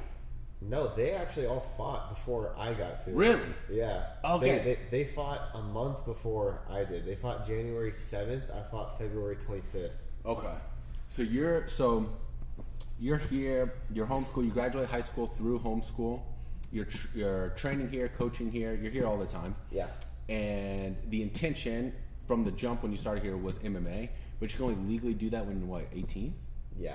In California. Yeah. Basically, whenever you could sign your own waiver. Okay. So there was like youth leagues and stuff, but like if your gym wasn't registered as like, if it wasn't like a recognized gym, then you couldn't really compete. So I'd have to like move gyms, and they're all in Orange County, so it's like it just wasn't worth it. I was like, I'll just wait, Okay. So what was the so what is like the action steps? What was the actual process? Like once you turn 18 up until your first fight in 2022, like how did you like even get involved through through Mike? So it was with Mike. Hey, Ellen. So we were just talking about you. Ellen. No, it's mostly been about you, honestly. Get out of It's 75% about Ellen. What are you doing? What are you up to? I'm interviewing him about his life. Oh, life interview. So when I was 18, COVID started, so that shut down fighting pretty much. Right. Oh, like, that's yeah. especially amateur, because like a lot of the promotions don't have pros and amateurs on the same card. Like Up Next is pretty. Like they're pretty. They're one of the only ones that does that. Yeah, unique in that sense. Yeah. Yeah. So like, there was like no amateur fighting really until like the end of 2021, I believe. So then after that, it was just like we were also looking at Arizona when I was 18 at beginning of COVID because they were open. So we were looking over there to like maybe just jump straight to pro because over there in Arizona, the level of pro is like it's very close to the level of amateur out here. Really? Okay. Like their starting level of pro. There's obviously guys there that they're like high level, but not the majority. Like out here, a lot of the pros are very high level. Like it's hard to be like a pro. Not hard to be a pro fighter, but if you're a pro fighter that lives in California, you're probably like on a higher level. Gotcha. If that makes sense. Yeah. So we looked at that. A pro fighter in California versus a pro fighter in Oklahoma. Yeah, exactly. So yeah, we looked at all those options, and then I asked Alberto, I'm like, hey, like, do you know any like promoters out here, like that we can get in contact with because you know them, near Alberto. Yeah. Like he said, actually, yeah.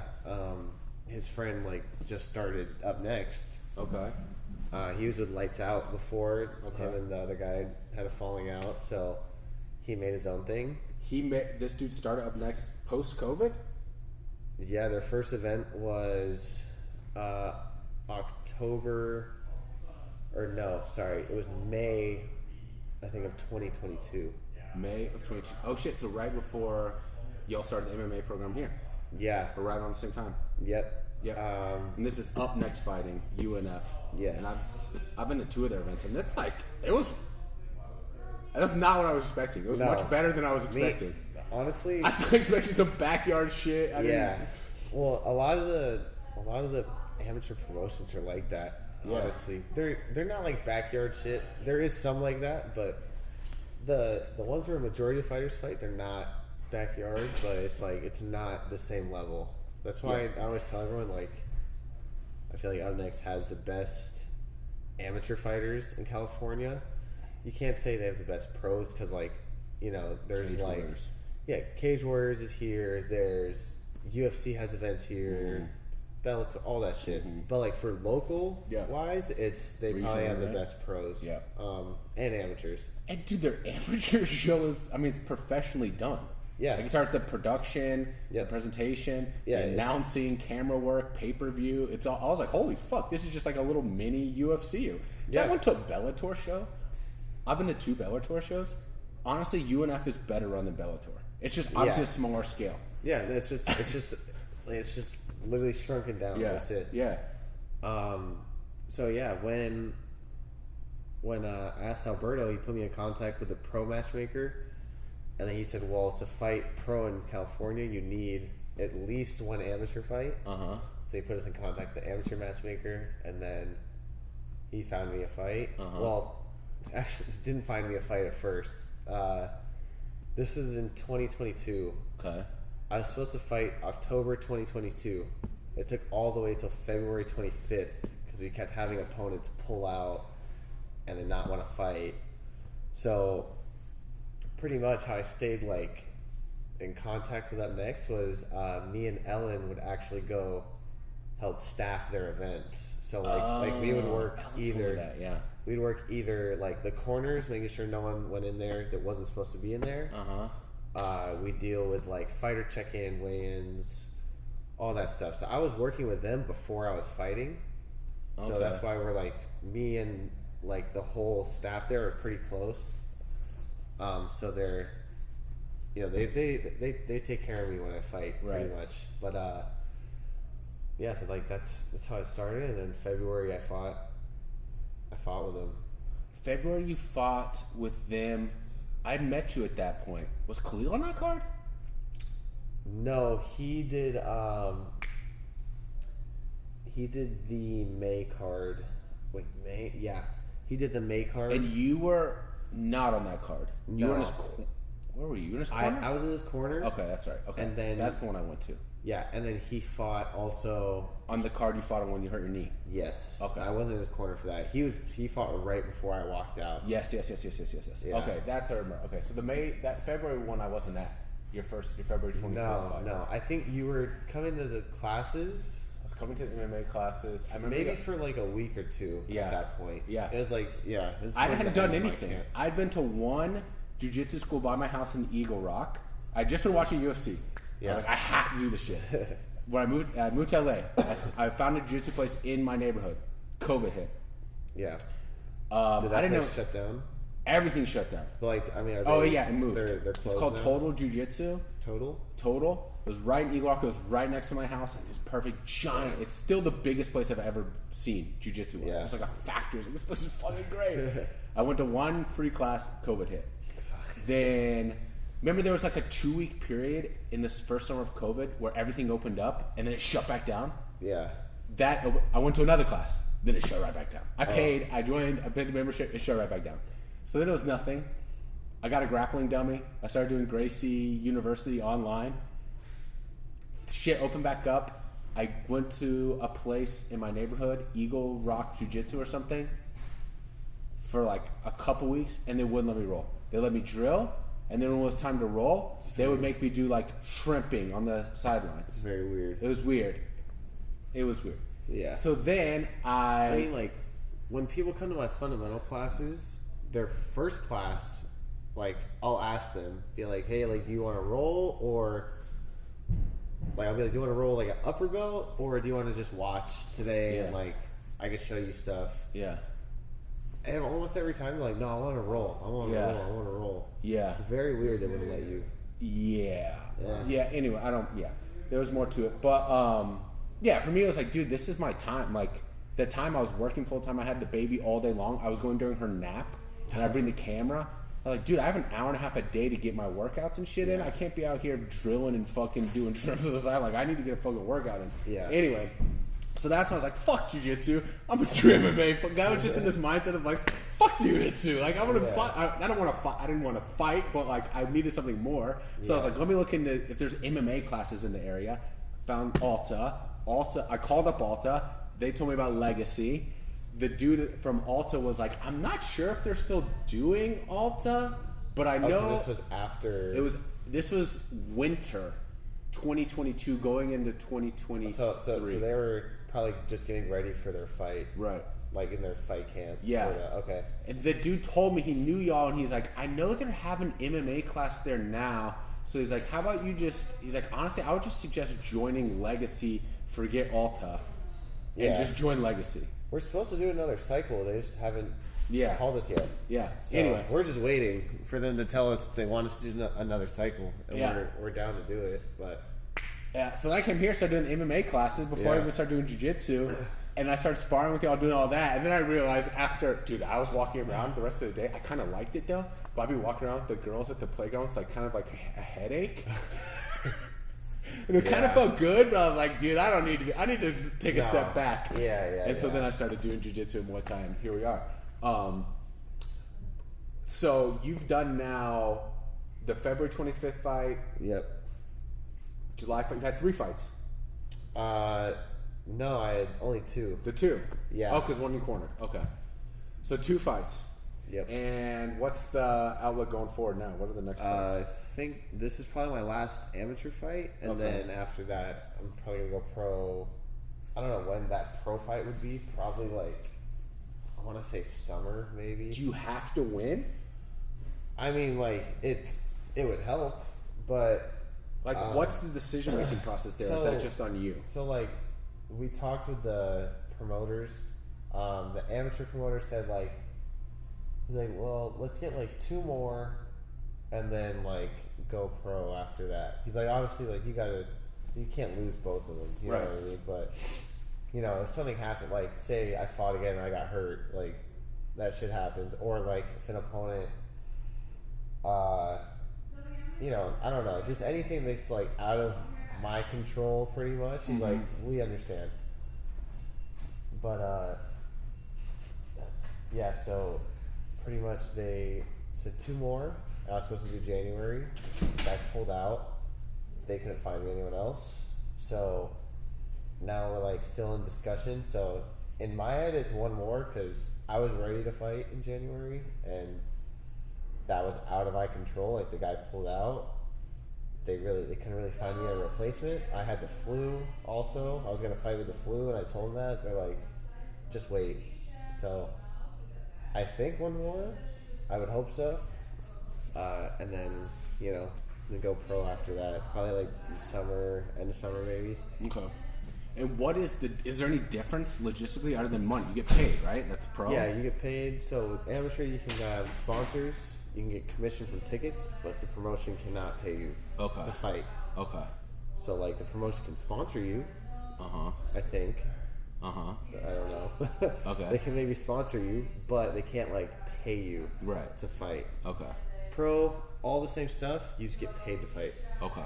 And it's more expensive for medicals and stuff because you got to get like brain scans and for pro. That. Yeah. You don't have to get that shit for amateur? Nope. Whoa. Because they stopped the fights way sooner. Okay. So that's the other, aside from on your end, the other big difference is the fights go on way longer, right? Yeah, so instead of 2-minute rounds, they're 5, which I spar 5-minute rounds anyways. 2-minute rounds in amateur? Yeah, it's really stupid. It's either 2 minutes or 3 minutes. And a lot of guys don't want to do 3 minutes, which is very weird. But the fuck can you get done in 2 minutes? I didn't realize that. Nothing, pretty much. That's why I finished that guy in the second round of my first fight. Yeah. I was used to sparring 5-minute rounds, 3 5-minute rounds. Yeah. So, did you train 2-minute rounds in prep for that fight? Like it's a totally different game plan. 2 weeks out, maybe. It's like a sprint. Yeah, me and my coach hit mitts for like 10 minutes straight. So it's like, you know, it's 2 minutes is nothing. That's crazy. But yeah, so the only difference is the 5-minute rounds. You can elbow and knee to the head. I'm professional, and then the gloves are 4 ounces instead of 6. That's pretty much it. And the ref, I mean, there's the refs let it go. Yeah, there's also more legal submissions too. Okay. Like mainly with legs, like leg locks and all that stuff. Yeah. But that doesn't matter too much. Okay. You know what I mean? Yeah, and the ref won't stop it as soon. So like amateur, if you're caught the armbar and it's straight and it's gonna break, the ref's gonna stop it for you. If you're in a choke, they'll let you go out. Like there's no really danger to that. Same thing in pro, but pro, if you're in an armbar, they'll let you snap your arm and then they'll stop it. That's pretty much the only difference. You know. Also amateur, they're not gonna like, unless it's like a one-shot KO, like where you're just out cold, dude. But you know, like they'll stop it then. But also, like, if you get rocked and hit a couple times on the ground, they're going to stop it amateur. Right. Professional, some refs might stop it that early, but some might stop it, like, when you're out. Right. So you get a lot more time to, like, survive and, like, actually try to keep fighting. But also, like, you're going to take more hits, too. Right. Dude, do you remember the card where you cornered Khalil? The first fight of that night? The first fight of that card. Dude, I show up to that show. I didn't know what it was. Oh, dude, we were sitting in the back for 90 minutes. Bro, waiting. I didn't know. Showing up to this thing, I was like, UNF, Khalil. He was supposed to come out right after that fight. Yes, dude. And so we were like on deck, like waiting to walk out to the cage. And we see them take away the guy in the ambulance. We're like, okay, like, let's go. And then the guy that was standing with us, who's like their producer or whatever, he said we had to wait for another ambulance to come, and that was the one time they did a Friday show. So the traffic was so bad, it took an hour and a half for the other ambulance to get there to like check in and everything. So then they sent us back to the room, like to the locker room, like 20 minutes after we already walked to the stage. And so it was fucking with Khalil a little bit. I bet. But like, eventually we got through it. So you know, it's whatever. But Yeah, that was crazy. That guy was out for That a long shit was time. crazy, dude. Because I showed up to that fight, I was like, I don't know what this is. UNF, Khalil's amateur fight. I was like, I don't know if they're shin pads. Is it full contact? What are the rules? Yeah. First fight of the night. With shin First pads on. minute head kick KO. Like one of the worst KOs I've ever seen in my fucking with life. shin pads on too. With shin pads on, this guy's out cold for like minutes. Yeah. Do you get scared? Like, how nervous do you get? I am almost too calm. Yeah, you before seem I like fight. that. Yeah. Like my coach said it'd probably be better if you were a little nervous. Yeah. Because then you'd be a little like on edge. He's like, but even for, I think it's because I've been competing my whole life. Like whether it's karate, basketball, jiu-jitsu, whatever. I just don't really get nervous. I get more like excited to compete.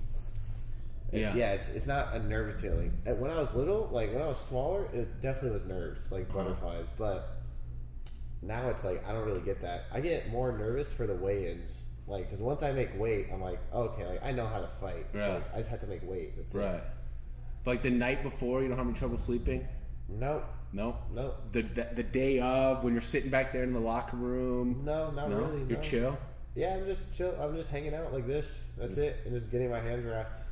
It's pretty like weird when people see that because like Yeah. like when we cornered for the Alta fights, like Tall George, Yeah. he was fucking like shaking. Yeah, I feel like that's, I don't know how. he was shaking, getting his hands wrapped. The guy's like, you need to hold your hands still. He's like, I'm trying to. So then the guy was like holding his hand, and then he started like tapping his leg. He couldn't stop moving. Yeah, man. And like he was fighting a teammate, so he knows how this guy Right. fights. You know, Right. like you guys trained together for 6 months. You Right. know this guy. Right. Khalil wasn't really nervous either for his first fight. I think for any of them, really. Maybe this last one, just because like his finger was broken going into it. Yeah.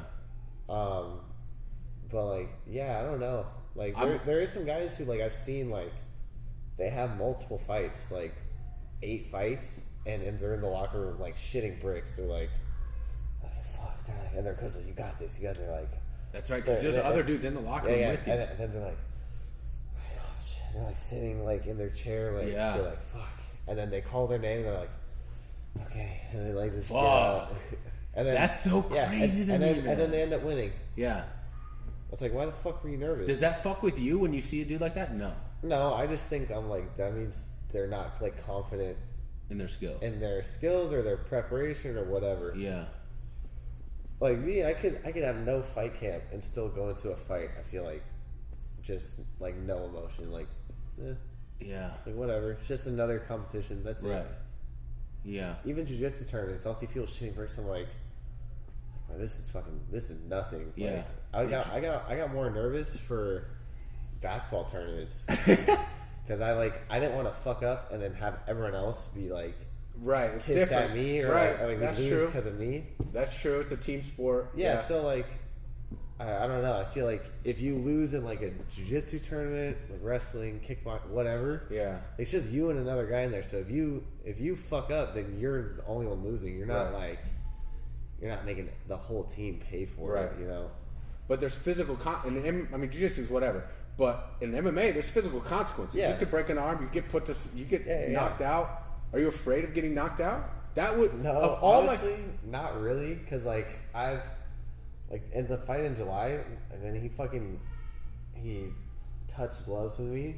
that shit was crazy. He Man. cheap shot me, and I ate a shot clean. Right off the bat, I Like remember that. I know I have a chin, but it wasn't tested. It still wasn't tested in that fight. But like I've been cracked in sparring, but like in a fight, like I've never really been hit clean like that, and I was fine. I slipped the next 4 shots he threw. Yeah. And then after that, I'm like, I'm not gonna be stupid and like just go out and brawl. Yeah. But I know if I have to eat a shot, I can. Right.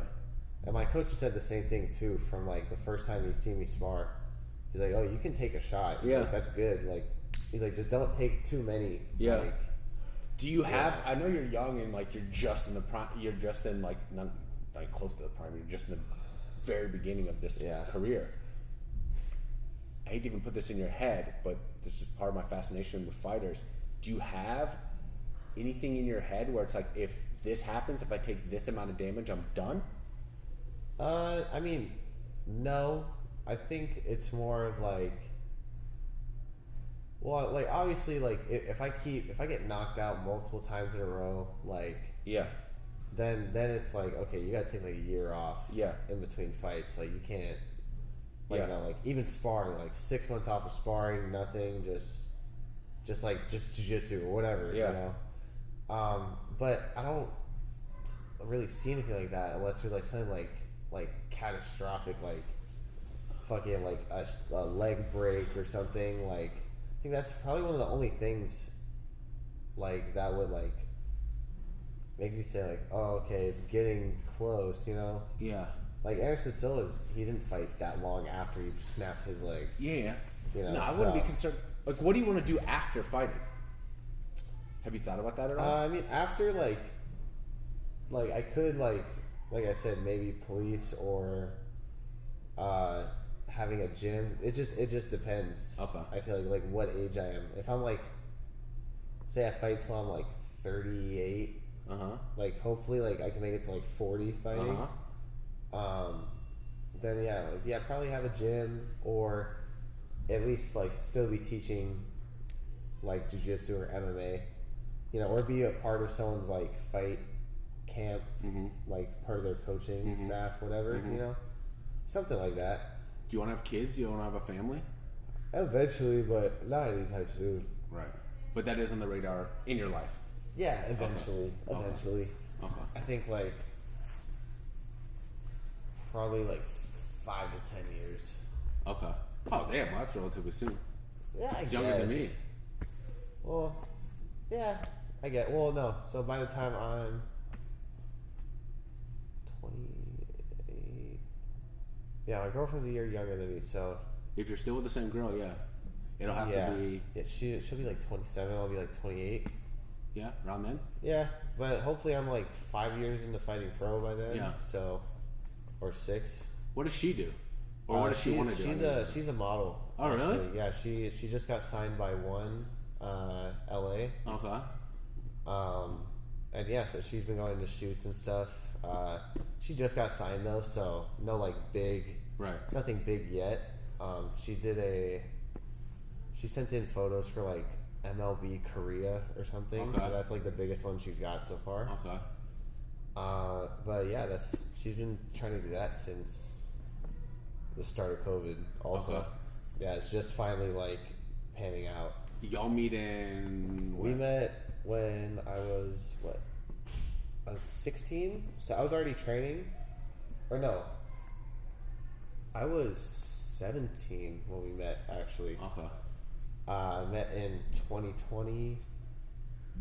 Yep, right at the beginning of 2020, like February of 2020. What do she and your mom and your family, friends think about you fighting?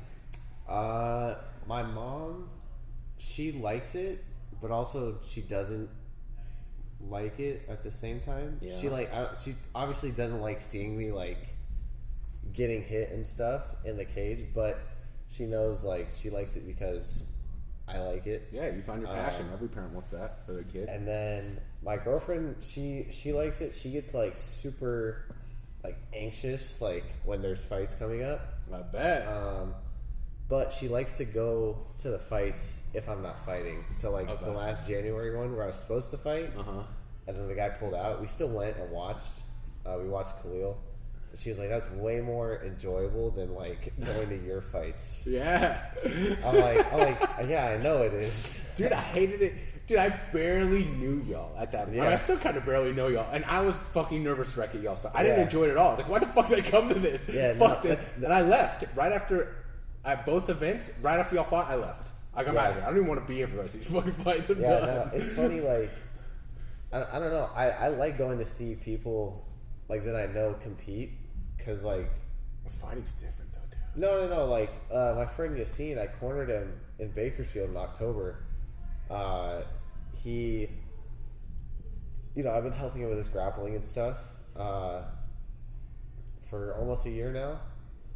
And, yeah, so his dad, like, asked me to come corner him with him. And went out there and, like, I wasn't really nervous at all before, but his dad is like in his corner. He's like a wreck. Well, not a wreck, but like he's dude for like, he's just like trying to be really serious with him. right. And so then I kind of pulled his dad aside. I was like, look, like he's fine. He's gonna be fine. He's good. Yeah. He's like, okay. And then he goes out there and knocks the dude out in 30 seconds. Really? Out cold. Whoa. He leaves him up against the cage in like a fetal position. Whoa. Yeah. How do you feel when you see shit like that? Like, that's to me the I've never done this shit. I was so happy when he knocked him out. But also, like, afterward, I felt bad for that guy. Because, like, yeah. I talked to the guy's coaches, and they're like, we don't game plan, like, take him down. They said that he got ghetto. He, like, because we were in Bakersfield. The guy's from Bakersfield, you know? So he's like, he got ghetto, and, like, he just wanted to stand with a striker, which isn't a good idea. Yeah. And he was a jiu-jitsu guy. Yeah. So I'm like, I totally get it. I understand where you guys are coming from. You've never been knocked out? No, I've never even like been dropped. Okay. Even in sparring. Yeah. That July fight, I don't count that as getting dropped because he landed one punch and then 3 seconds later, I tried to take him down. Yeah. And then I fall to my ass. So. Yeah. Also, wasn't dizzy when I got hit. Nothing like, didn't see flashing lights, like none of that. So I've never been dropped. I've been like rocked, maybe. But yeah, just I think the worst I've had is like I fractured my nose a little bit. Okay. But I was like 16. Okay. So. Okay. Yeah, nothing too traumatic besides like my partial ACL tear. Mm-hmm. That only took 2 months. That was from the last fight. Yeah, that only took 2 months to heal though. Okay. So still nothing super catastrophic. Yeah. You know, which is good. Yeah. Going forward, so you want to go pro soon. Like, it sounds like within the next year. Hopefully by the end of this year, I'll have at least one fight. I want two pro fights. What is your like training plan? Are you planning on staying in LA, Legacy? Yeah, I think until I get to like the higher levels, like, you know, I feel like a UFC level, that's when you like want to go to those big gyms. Well, that's why I put the marker earlier. I said I want to put a marker on Vegas. It seems to me like Vegas has become the spot. It's Vegas and Florida. Yeah. That's pretty much it. Yeah, Vegas and Florida. Not California too, but it's like to a certain level. And like if you're getting all in on pro, it just is like it's also cost of living. Like Vegas is much cheaper cost of living. Florida is much cheaper cost of living. So if you're all in and this is like your primary source of income, it's like it makes sense. Yeah. So do you think also Arizona's pretty good too, training wise? Yep. When I said the pro level in Arizona, I meant like the local like scene. Yeah. Like obviously O'Malley trains out of Arizona. There's like MMA lab. The MMA lab, yeah. Mm-hmm. All those guys, they fight in the UFC, Bellator, so they don't fight locally. You know what I mean? Yeah. Fight ready. Yeah, all that stuff. So, I mean, I think I would still keep my head coach, so I'd still keep Mike, but I'd want to like bring him with me out to like wherever, like say like it's Florida at like Kill Cliff or Vegas, Extreme Couture, like Strickland's gym, anything like that. I'd still want to bring him. He's like my head coach, and that would just be where I train at. You know, kind of like Shevchenko. She does that at Tiger Muay Thai. She brings her coach in, and they kind of just. We honestly do that here. Like, no, that's what you're doing here. Yeah. So it's the same way. It's just the head coach of that gym and my coach just had to have like an agreement. Yeah. You know, which that's honestly probably it's a pretty easy part. You know. Yeah. It seems to me. Sorry, it's my like.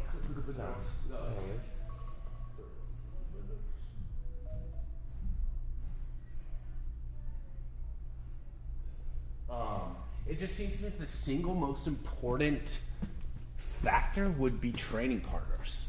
That's what I was saying to Khalil. Yeah. That like, dude, you can't. No offense, I'm no expert, but like, if you want to compete, you can't do it just here at Legacy. No, that's you why need better exposure. He's been going to Matador. Matador. I've won a couple times.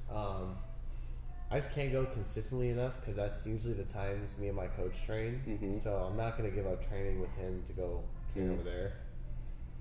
Is that why you kind of started the whole sparring thing, right? Yeah, I started that because of that. And then also, like, now we got Yassine training here that guy was telling you about. From the Bakersfield fight?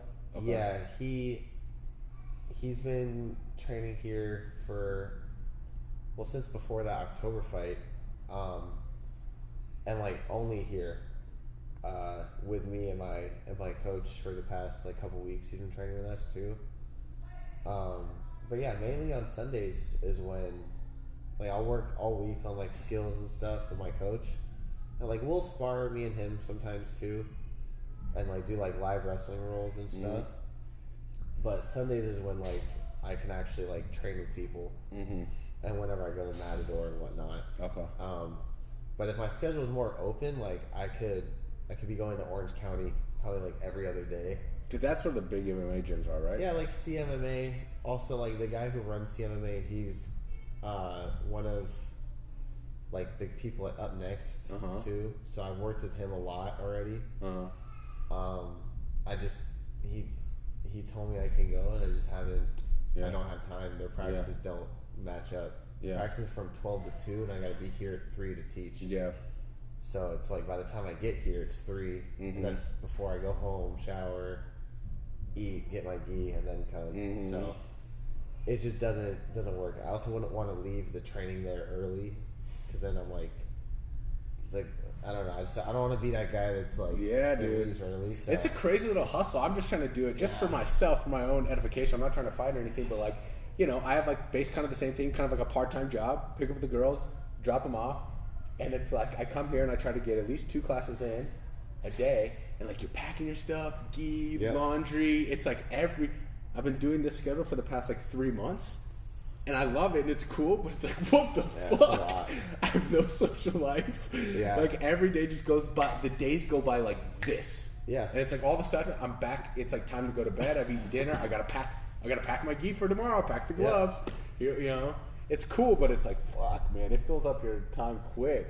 That's why there's some guys I know that, like, they don't teach anywhere, they just work, like, they work, like, the night shifts.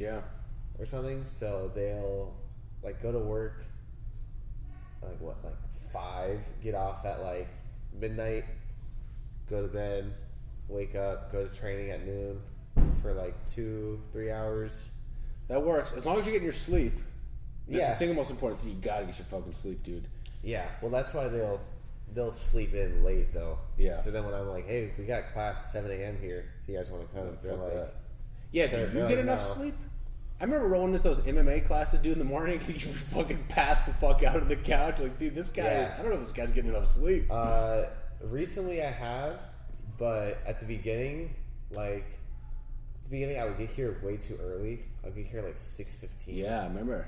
And the class would start till 7. Yeah. So now recently I've been getting here like 6:30. I'm still waking up at the same time, though, at 6. Yeah. But yeah, I'm getting more sleep because I'm teaching more classes now. Before... You gotta sleep, dude. Yeah, before I would be training at night, and I think that would keep me up a little bit, unless I killed it. Like, if I did a class earlier, or like trained earlier than my coach, and then trained at, say, like Marco's class at 8:30, then I'd be dead. I'm like ready to go to sleep. But if I only trained at night, that was my first session of the day, then I stay up a little later till like midnight. So I'm getting like 6 hours. It's not nothing, but it's not 8 hours, bro. Yeah, it's not the right amount. Honestly, your body's probably still fucking. Your brain is still growing. I mean, typically they say the male brain like 25 to about 25. Yeah, you gotta get sleep. I've been getting more lately though, for sure. So you see the on the radar potentially you might have to move somewhere else if things go well. I would say like 10. Well, hopefully not 10 years. Hopefully, like by the time I'm like end of my 20s, so like 28 through 30, maybe that might be like the time frame. But I wouldn't like pick up and move. I would just do my fight camps. Okay. So I'd like find somewhere like month to month, pay the rent, whatever. Then also like have money aside so I don't have to work out there. I just train and that's it. You know, so that's like the goal. That's why it'd be a while. And also I'm not at that level to like even want to do that right now. Right, yeah, not now. Yeah, unless I was going to completely pick up and move and just train and live over there. That's different, but I don't see that happening because also I'm not going to get another like setup, like a job like I have here. Right. You know? And the promotion, right? Yeah. UNF is like a very good entry. Well, they're growing really fast too. Yeah, so that's the thing. They're well run. It seems like they're growing. I think within the last 3 months they've gotten like 30,000 followers on Instagram. Like more than they had before. I want to interview whoever runs that thing. I mean, a good one to interview is Ryan Buckner and his dad Chris. Okay. Ryan's the amateur matchmaker, and then Chris is he's like head of production, so he like kind of makes sure everyone's good. Like yeah, he like kind of directs people, like the director sort of. And then the pro matchmaker George, who Alberto's known. Okay. For like 25 years, 20 years. Yeah, I just want to keep getting this going. First, I want to start with the fighters. That's the most fascinating. You guys are so fascinating to me that you do this. It's so cool. The mindset. It's interesting. Ryan has Chris has an interesting story that he has two sons, Ryan and Kobe. Kobe actually fought a little bit, and then I don't know why he stopped, but then they started working with Up Next. So it was like that might be an interesting like little story too. I definitely just one piece at a time. This is a weird question to kind of end on, but it occurred to me that I wanted to ask earlier. Do you drink? Do you party? No, nothing. I haven't smoked weed. Only thing I've done was when I was like 10. My mom had like an e-cigarette. And 10. Yeah, and I didn't know what it was. I just saw her using it a lot, so I'm like, oh, maybe it just like tastes good. It also like lights up when you do it. I'm like, oh, that's cool. That's dope. Yeah, I'm like, oh, that looks kind of cool. Like when she does that, so like maybe I'll try it. Me and my friends tried it, and like it was gross. It was like a coffee flavor or something. It was disgusting. It was like also when they were first coming out, like the beta version. Yeah, like literally. This is like. What, 2012? It's all the ones that like fucking exploded people's lungs and shit. Yeah, so like I did that and I got super sick. That's good. That was good for you. Yeah, so I haven't touched anything. No, like I've tried drinks, but I haven't gotten drunk. Right. You know, like I've tried stuff like in Mexico and like out here a little bit, but yeah, I haven't got like drunk or even tipsy.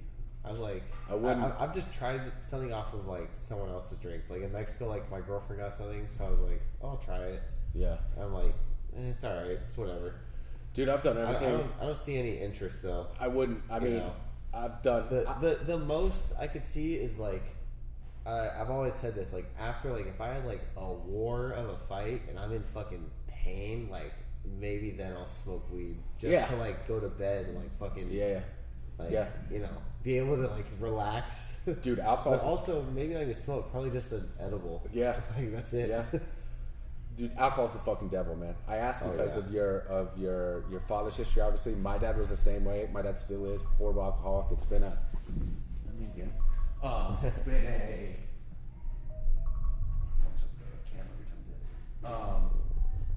It's been.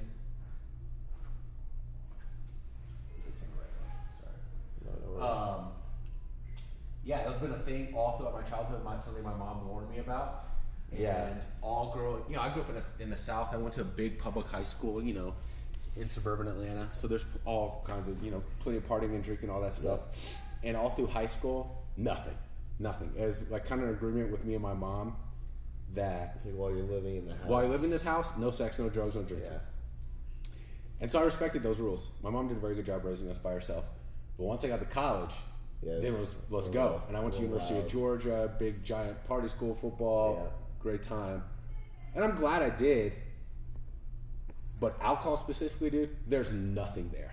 No, there's like nothing to be. Stupid. It's just stupid. It's exactly what you see from afar, from an outside perspective. It's exactly what it is. Yeah, no, that's why I never really. There's nothing there, dude. I don't drink at all anymore. Also, I think it helped to like I've been here since I was 15, so like also like I'm around a lot of like I don't want to say older people, but they're a lot older than me. Yeah. And all of them are like once in a while you can have like something like, but don't go get hammered or like There's all nothing that there, shit. dude. And I'm like, oh, Trent, I don't have an interest in that anyway, so like that's good. And like just a whole bunch of shit. People have told me also they're like, just it's not worth it. No. Also, no. my coach too. He's like you don't need to do any of that. No, dude. No. I'm like it's funny how much people tell me that because I'm like I already know. Okay, no, but like we see, it's because we see it, and you're like, dude, you're doing good. Keep doing good. No. Don't fuck up like us. No, it's really what it is. Don't get me wrong, dude. I'm not like some fucking like Bible thumper, teetotaler. I think there are benefits. I think certain plant medicines, mushrooms, marijuana in moderation, ayahuasca, like psychedelic drugs. I do think there's value and benefit with those things in the right setting and circumstance, and at the right time. I'd say to anyone. Let your brain finish developing. No one should be touching fucking with their brain. That's what my mom said about weed also.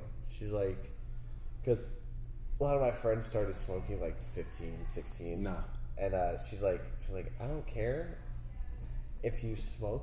She's like, just do it after, like after you're 25. Yeah. I'm like, 100%. I'm like, yeah, I'm probably not even going to anyways. Yeah.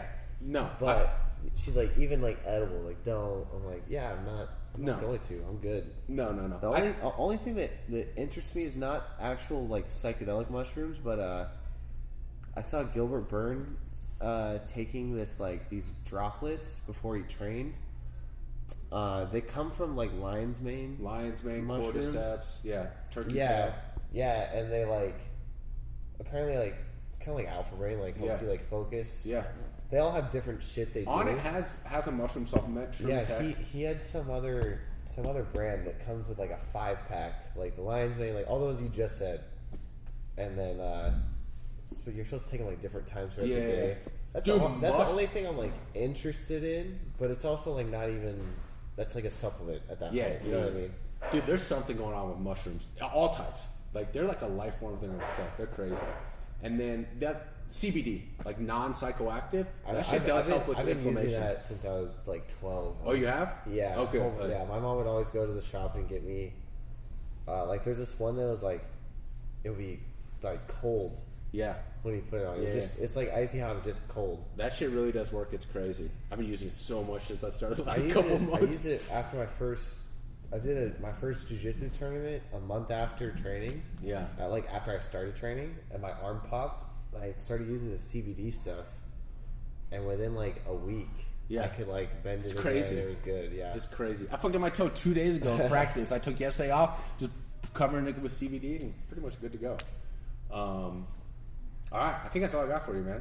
Nice. Thank you so much for doing this. That was perfect. That's cool. And I would like, if you're down for it, like as this career keeps progressing, you know, keep checking in with you, see how shit's going, before fight, after fight, whatever. 100%. I'm down. Yeah. So thank you for doing this. Whatever. Man. I mean, like it wouldn't make sense to do it every month, but you know. No. But like every, you know. Yeah, like every couple times a year. Yeah, like I was gonna say every like 6 months. Yeah. And I'm gonna start with Khalil and the other fighters as well, and and then of course I want to start interviewing the masters of the gym, the higher level people. Yeah. But you should interview Kevin too. He's got a. Oh yeah, I will. His story's probably good. He's had a podcast with Alberto, but like they're also it's not really like straight questions thrown at him. You know, it's just, I like getting the whole just picture. like a Rogan podcast, like a talk. Right. I like getting the life story, man. No, I will. Thank you for doing this, brother. I really appreciate it. Yeah, thank you.